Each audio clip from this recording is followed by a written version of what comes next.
ഒരു ഭാര്യയും ഭർത്താവും ക്ലിനിക്കിലേക്ക് വരുന്നു. ഭാര്യയാണ് സംസാരിച്ചു തുടങ്ങുന്നത്. ഭാര്യ ഭയങ്കര സങ്കടത്തിലാണ്.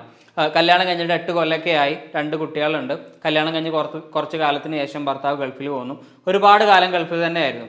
ഗൾഫിൽ പോയ സമയത്തൊക്കെ എപ്പോഴും വിളിക്കുകയും വീഡിയോ കോൾ ചെയ്യും, കാര്യങ്ങളൊക്കെ ഉണ്ടായിരുന്നു. പക്ഷേ കുറച്ച് കഴിയുമ്പോൾ അത് പതുക്കെ പതുക്കെ ഇല്ലാതാവുകയും കാര്യങ്ങൾ അന്വേഷിക്കുന്ന രീതിയിലേക്ക് മാത്രമാവുകയും തീരെ റൊമാൻസ് ഇല്ലാതാവുകയൊക്കെ ചെയ്യുന്നു.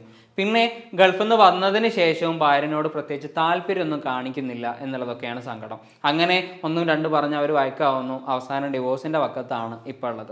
അങ്ങനെ സംസാരിച്ച സമയത്ത് ഭാര്യനെ പുറത്തിരുത്തിയിട്ട് ഭർത്താവിനോട് സംസാരിക്കുമ്പോൾ ഭർത്താവ് പറയുന്നത്, എനിക്ക് ഭാര്യനോട് പ്രശ്നമൊന്നുമില്ല, എനിക്ക് അവളോട് പ്രശ്നമൊന്നുമില്ല, ആൾ ഭയങ്കര ഹാപ്പിയാണ്, എനിക്ക് അയാളുടെ ഭയങ്കര സ്നേഹം തന്നെയാണ്, എനിക്ക് ഒഴിവാക്കണം എന്നൊന്നുമില്ല എന്നുള്ള രീതിയിലൊക്കെയാണ് ഭർത്താവ് സംസാരിക്കുന്നത്. അപ്പോൾ ഭാര്യനോട് പ്രത്യേകിച്ച് താല്പര്യക്കുറവോ ഇഷ്ടക്കുറവോ ഒന്നും ഭർത്താവിൽ കാണുന്നില്ല. പക്ഷേ ഭാര്യ ഇങ്ങനെയാണ് പറയുന്നത്. അപ്പോൾ അവരുടെ ഒരു ലൈംഗിക ജീവിതത്തിലേക്ക് നോക്കുന്ന സമയത്ത് ഗൾഫിൽ പോയി വന്നതിന് ശേഷം ഒരു ലൈംഗിക താല്പര്യം ഭാര്യനോട് തീരെ കാണിക്കുന്നില്ല എന്നുള്ളതാണ് പ്രധാന പ്രശ്നം. അപ്പോൾ അതിൻ്റെ ഒരു റൂട്ട് നോക്കുന്ന സമയത്ത് സംഭവിച്ചത് എന്താണെന്ന് വെച്ച് കഴിഞ്ഞാൽ, ഭാര്യനോട് നല്ല താല്പര്യമൊക്കെ ഉണ്ടായിരുന്നു. ഗൾഫിൽ പോയ സമയത്തും ഭയങ്കര മിസ്സിങ്ങും കാര്യങ്ങളൊക്കെ ഉണ്ടായിരുന്നു, വീഡിയോ കോൾ ചെയ്യലൊക്കെ ഉണ്ടായിരുന്നു. പക്ഷേ ഒരു സെക്ഷൽ അറൗസൽ വരുമ്പോൾ, ലൈംഗിക ഉത്തേജനം വരുന്ന സമയത്ത് ഭാര്യ അടുത്തില്ലാത്തത് കൊണ്ട് തന്നെ സ്വാഭാവികമായിട്ടും പോൺ വീഡിയോസ് കാണാനും അത് കണ്ടിട്ട് മാസ്റ്റുർബേറ്റ് ചെയ്യാനൊക്കെ തുടങ്ങുന്നു. ഈ തുടങ്ങിയ സ്വഭാവം പതുക്കെ പതുക്കെ ഒരു അഡിക്ഷനിലേക്ക് മാറുകയും പിന്നീട് ലൈംഗിക സുഖം കിട്ടുന്നത് മാസ്റ്റുർബേഷനിലൂടെ മാത്രമാവുകയും ചെയ്യുന്നു. അങ്ങനെയാണ് ഭാര്യനോടുള്ള ഒരു താല്പര്യം പതുക്കെ പതുക്കെ കുറഞ്ഞു വരുന്നത്. ഈ സംഗതി പക്ഷേ ഭാര്യനോട് പോലും അയാൾക്ക് ഷെയർ ചെയ്യാൻ പറ്റാത്ത ഒരവസ്ഥയിലായിരുന്നു. അയാൾക്ക് തന്നെ ഭയങ്കര ബുദ്ധിമുട്ടുള്ള ഒരു അവസ്ഥയിലായിരുന്നു. ഇത് ഒരു വേറൊരാളോട് പറയാനോ അല്ലെങ്കിൽ നല്ലൊരു ഡോക്ടറെ കാണിക്കാനോ ഉള്ള ഒരു മാനസികാവസ്ഥയും അയാൾക്ക് ഉണ്ടായിരുന്നില്ല. അങ്ങനെയാണ് ഈ പ്രശ്നം വല്ലാതെ വഷളാവുകയും ഇവർ തമ്മിൽ വഴക്കുകൾ ഉണ്ടാവുകയും അവസാനം ഡിവോഴ്സ് വരെ എത്തുകയും ചെയ്യുന്നത്. മാസ്റ്റുർബേഷൻ എന്ന് പറയുന്നത് സാധാരണഗതിയിൽ നോർമലായിട്ട് ആളുകൾ കാണുന്ന ഒരു പ്രക്രിയയാണ്. ലൈംഗിക ഉത്തേജനങ്ങൾ ഉണ്ടാകുന്ന സമയത്ത്, സെക്ഷൽ അറൗസൽ ഉണ്ടാകുന്ന സമയത്ത്, സ്വാഭാവികമായിട്ടും ഒരു സെക്ഷൽ പാർട്ട്ണറും കൂടെ ഇല്ലാത്ത സമയത്ത് ആളുകൾ ചൂസ് ചെയ്യുന്ന ഒരു സെക്ഷൽ സാറ്റിസ്ഫാക്ഷന് വേണ്ടിയിട്ട് ആളുകൾ ചൂസ് ചെയ്യുന്ന ഒരു മെത്തേഡാണ് മാസ്റ്റുർബേഷൻ എന്ന് പറയുന്നത്. അത് നോർമലായിട്ടാണ് എല്ലാവരും കാണുന്നത്. അതുപോലെ തന്നെ ഇത് ഭയങ്കര കോൺട്രവേഴ്സി ആയിട്ടുള്ള ഒരു ടോപ്പിക്കും കൂടിയാണ്. അതായത് മാസ്റ്റുർബേഷൻ എന്ന് പറയുന്നത് ശരീരത്തിന് പ്രശ്നമുള്ളതാണോ, ശരീരത്തിന് നല്ലതാണോ, മാനസികാരോഗ്യം നിലനിർത്തുന്നതാണോ, മാനസികാരോഗ്യത്തിൽ പ്രശ്നങ്ങൾ ഉണ്ടാക്കുന്നതാണോ എന്നിങ്ങനെയുള്ള പല തിയറീസും അല്ലെങ്കിൽ പല സംവാദങ്ങളും നടക്കുന്നുണ്ട്. അപ്പോൾ മാസ്റ്റുർബേഷൻ നല്ലതാണോ മോശമാണോ എന്നുള്ള രീതിയിലേക്ക് പോകുന്നില്ല. എന്തിരുന്നു കഴിഞ്ഞാലും എന്തൊരു സംഗതിയും കൂടുതലായി കഴിഞ്ഞാൽ അത് പ്രശ്നമാണ് എന്നുള്ളത് പോലെ തന്നെ മാസ്റ്റുർബേഷൻ കൂടുതലാകുമ്പോഴും അത് കാര്യമായിട്ടുള്ള പ്രശ്നങ്ങൾ ഉണ്ടാകുന്നുണ്ട്. മാസ്റ്റുർബേഷൻ്റെ ഒരു നോർമൽ റേറ്റ് എത്രയാണ് എന്നുള്ളതിൻ്റെ ഒരു കണക്കുകളൊന്നും എവിടെയും പറയുന്നില്ല. ഇതൊരു നോർമലായിട്ട് തന്നെയാണ് എപ്പോഴും കാണപ്പെടുന്നത്. എന്നാലും ദിവസം 1 എന്നുള്ള രീതിയിലൊക്കെയാണ് മാസ്റ്റുർബേഷൻ എന്നുണ്ടെങ്കിൽ പ്രത്യേകിച്ച് പ്രശ്നമൊന്നുമില്ല എന്നുള്ള രീതിയിലും ആളുകൾ സംസാരിക്കാറുണ്ട്. ദിവസം മാസ്റ്റുർബേറ്റ് ചെയ്യുന്നത് പ്രശ്നമാണ് എന്നുള്ള രീതിയിലും ആളുകൾ സംസാരിക്കാറുണ്ട്. എന്നിരുന്നാലും മാസ്റ്റുർബേഷൻ ഒരു അബ്നോർമൽ രീതിയിലേക്ക് മാറുന്നത് എപ്പോഴാണെന്ന് വെച്ച് കഴിഞ്ഞാൽ, ഒരു ദിവസം തന്നെ പല വട്ടം മാസ്റ്റുർബേറ്റ് ചെയ്യേണ്ടി വരികയും അത് വ്യക്തി ജീവിതത്തിന് കൂടുതലായിട്ട് ബാധിക്കുകയും ചെയ്യുമ്പോഴാണ്.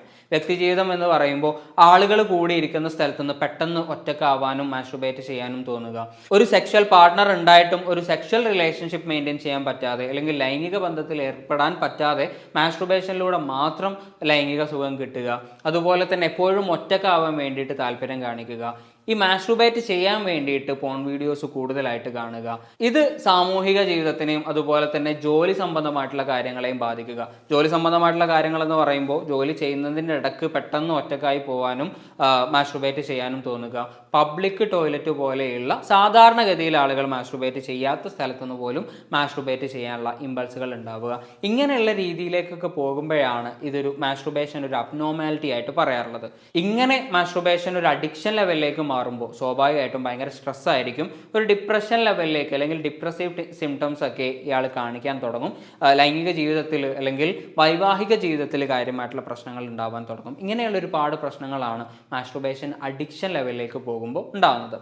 നമ്മൾ നേരത്തെ പറഞ്ഞതുപോലെ മാസ്റ്റുർബേഷൻ സാധാരണഗതിയിൽ സംഭവിക്കാറുള്ളത് ലൈംഗിക ഉത്തേജനങ്ങൾ ഉണ്ടാകുന്ന സമയത്താണ്, സെക്ഷൽ അറൗസൽ ഉണ്ടാകുന്ന സമയത്താണ്.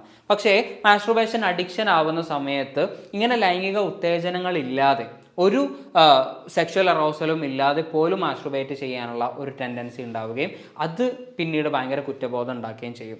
ഈ ഭയങ്കരമായിട്ടുള്ള ഒരു അഡിക്ഷൻ ലെവലിലേക്ക് ഇത് മാറുന്നത് എപ്പോഴാണെന്ന് വെച്ച് കഴിഞ്ഞാൽ ഒരു അഡോളസെന്റ് ലെവലിലൊക്കെ ആവുന്ന സമയത്ത് സെക്ഷൽ എക്സൈറ്റ്മെന്റ് കൂടുന്ന സമയത്ത് പോൺ വീഡിയോസ് അധികമായിട്ട് കാണുന്നത് കൊണ്ട്, അല്ലെങ്കിൽ ചില സമയത്തൊക്കെ ടെൻഷൻ വല്ലാതെ കൂടുന്ന സമയത്ത്, ഒരു ഭയങ്കര സ്ട്രെസ്ഡ് ആവുന്ന സമയത്തൊക്കെ ആ ഒരു ടെൻഷൻ റിലീഫിന് വേണ്ടിയിട്ട് പോൺ വീഡിയോസ് കാണുകയും അല്ലെങ്കിൽ മാസ്ട്രുബേഷൻ യൂസ് ചെയ്യുന്ന ആളുകളൊക്കെ ഉണ്ട്. അപ്പോൾ ഇങ്ങനെയൊക്കെ ആകുന്ന സമയത്താണ് സാധാരണഗതിയിൽ മാസ്ട്രുബേഷൻ ഒരു അഡിക്ഷൻ ലെവലിലേക്ക് മാറിപ്പോവാറുള്ളത്. ഇങ്ങനെ വന്ന സംഗതികൾ പിന്നെ ടെൻഷൻ ഇല്ലാത്ത സമയത്തും അല്ലെങ്കിൽ സെക്ഷൽ അറൗസൽ ഇല്ലാത്ത സമയത്തും ഒരു ശീലമായി പോകുന്ന രീതിയിലേക്കാണ് മാറിപ്പോകാറുള്ളത്. അപ്പോൾ മാസ്ട്രുബേഷൻ ഒരു അബ്നോർമൽ രീതിയിലേക്ക് മാറുമ്പോൾ സ്വാഭാവികമായിട്ടും ഭയങ്കര സ്ട്രെസ് ഉണ്ടാവുകയും വ്യക്തി ജീവിതത്തിനെയും ദാമ്പത്യ ജീവിതത്തിനെയും അതുപോലെ തന്നെ സാമൂഹിക ജീവിതത്തിനെയും ഇത് ബാധിക്കാൻ തുടങ്ങുകയും ചെയ്യും. നേരത്തെ പറഞ്ഞ കേസിലുള്ളതുപോലെ തന്നെ ദാമ്പത്യ ജീവിതത്തിൽ താല്പര്യമില്ലാതാവുകയൊക്കെ ചെയ്യും, തമ്മിൽ പ്രശ്നങ്ങൾ ഉണ്ടാവുകയൊക്കെ ചെയ്യും. അപ്പോൾ മാസ്ട്രുബേഷൻ അധികമാകുന്നുണ്ട് അല്ലെങ്കിൽ അബ്നോർമൽ ലെവലിലേക്ക് മാറുന്നുണ്ട് എന്ന് തോന്നിക്കഴിഞ്ഞാൽ നല്ലൊരു സൈക്കോളജിസ്റ്റിനെ കാണുകയും ട്രീറ്റ്മെൻറ്റ് എടുക്കുകയും ചെയ്യുക. വേറൊരു ടോപ്പിക്കുമായിട്ട് അടുത്ത വീഡിയോയിൽ